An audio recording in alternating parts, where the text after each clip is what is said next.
Alright, something is very wrong in 99 Nights, because after this latest discovery, we finally know how to enter the Bat Cave? Nothing you would have expected leading into this update, but in this video, we go over everything we know so far. The deer is definitely being tested like never before. We thought the owl was unpredictable in the ways that it would swoop in and terrify the deer. However, now, it looks like the bat is truly putting the deer to the test, and, well, I mean, honestly, seeing the deer get absolutely wrecked like that is a surprise, and now, newly introduced is a brand new cave, the Bat Cave, right? That's what we're calling it because the new bat entity is kind of staying in this cave. And, well, it's incredibly interesting. And I see the deer right over there, actually. And we're going to heal him and get into this cave because this cave is going to be, well, the entrance to something like you've never seen in 99 Nights. Now, here's the thing. The devs love adding new biomes with each and every entity, and they've always done this. So let's kind of look back. The ram introduced the volcanic biome. The owl introduced the snow biome, and now the bat is going to introduce the cave biome. That's right. So this is kind of huge stuff because for the first time, we're going to get to see a biome that's not going to be on the surface level of 99 Nights in the forest entirely. This is kind of exciting, and that's why in this video, we're going to dive into all that. So let's go ahead and get these logs going and just get these this fire level up because we're going to at least need like fire level 2 or something for that, but I'm going to go get some loot because I am going to need another bandage. Now, how quickly I get that bandage, this is kind of like a speed run on its own, right? Can I get lucky and find the bandage right here in the first chest? If so, I think we're getting 100 million views on this video. It was a revolver. Okay, well, maybe 100 million views is a bit much for a 99 Nights video entirely anyways, but let's never say never on things, though. All right, let's go ahead and get these berries. Make sure we're stocked up, and I'm kind of gonna lock in. I'm gonna try to find a bandage right away. Now, usually I do like to have something known as a very nice, map. I like having a map so I can look around and know where I'm going to be. But I'm gonna need 2. We did that. We did that. We did that. We got the bandage. Oh my God. Now, also, I'm gonna need some food for the deer. Okay. We're going to need some food for the deer. So I'm just going to grab a couple morsels, and we did that, guys. We straight up did that. We got 2 bandages in under, like, 3 minutes, dude. And now, you might be like, how come you already have a med kit? You just started with a med kit. How are you running a vampire class with the med kit? For anybody that is curious about that, I have an extra trait, I believe, that allows me to start out with a med kit. So that is the reason for that. Now, let me just cook these, put these here.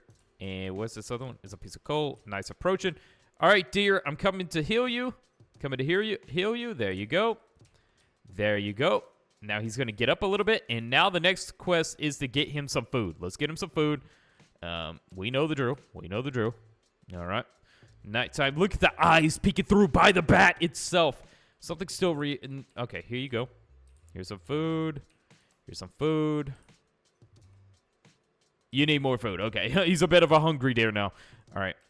Let's go ahead and get the vampire scythe to full use here. And get these bunnies. All right. I'm just going to give him raw morsels. I think he can eat them raw, so there you go. There you go. I actually don't know the specific amount he needs, so I'm just going to stock up a little bit more. I think he probably needs like 7 or 8 if it ain't stew. Like if it's stew, you only have to give 2. So that's kind of like something that you can take a mental note on if you're you already have some stew and stuff going, which, you know, if you have the cook class or something like that, then of course you're going to have that. So, all right, let's just get some more. I'm going to get hungry myself here trying to feed the deer. All right, we're going to get over there and now heal him up. Now, him helping you is awesome, and it makes me beg the question on how he's going to continue helping, right? There's another one. There's another one. There's another one. It is going to be 7, isn't it? Or 8? Okay, buddy. Okay, buddy. All right, the morsels ain't doing nothing, dude. The morsels are doing diddly squat.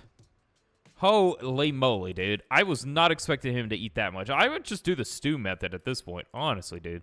Let's get these wolves. All right, I'm going to focus on steak this time. I'm going to get 2 steak. Get a couple extra morsels, too. Now, let's try this, okay? I have 2 more steak. It's already daytime again. Oh, my God, dude. It took us all night to feed this deer. All right. Let's head over here. Where is he? There he is. All right, dude. This is definitely enough to satisfy your hunger so we can get into the cave. There he is. Okay, he's good. He's good. He's good. All right, I'm going to go cook real quick while you're standing up so I can eat some steak now. Now let's give him the fur. The deer might want this later. Oh, yeah. I got to kill these. All right, get these wolves out of here. All right, now we give him the fur. There you go. All right, and now we can make our way over here. Wow, that cave is right near the kid. Can't believe that. Okay, that he kind of makes his way back into the cave, though, right? So I was hoping that would have healed me there. All right, so we can get into the cave, right? And there's a gold chest. Now, you see that little entry point down there. There might definitely be some type of grappling device that we have to make to get down in here. Now, you can kind of get down here if you kind of go down here. Can I? Okay, I got 3 count. That's cool. I didn't know they did that. So you can kind of come all the way over to this corner, right? And I think that's going to be kind of like a enter here button. And then you're going to be able to enter down into the cave or kind of like have a rope. You're going to have to make a rope or something. And then you're going to be able to go down in the cave, right? That's what I'm assuming the feature that they're going to go with. And be sure you don't drop any items down here. I was joking around, and I dropped my friend's deer plushie down here, and he could not pick that back up. So, yeah, be careful. Whatever you drop down in this cave, sometimes you can't pick the item back up. We learned the hard way about that. So that is kind of like something to take note on. All right, I want to kill these wolves. All right. Yes. Oh! I cannot believe how close to death I just got there. All right, I might need to go kill a rabbit or something to give me full, like, oh, it's getting nighttime. We best not stay out here. All right, yes, there's healing. There, we got healed. All right. Oh, the vampire class is so overpowered. But yeah, guys, so the cave biome's probably getting introduced as well, which we always get a new biome. So that's probably the most likely scenario for the newest biome. You know, they're not going to change anything on the surface level. It's going to be a whole cave that we dive into. Kind of like if you guys remember the frog cave. Remember the frog cave, how that worked? It's going to kind of work similar to that. I think that's the best way to kind of put a description on it. But yeah, with that aside, guys, hope you guys enjoyed the video. Prepare for the cave update. Prepare for this update in general, dude. It's about to be crazy.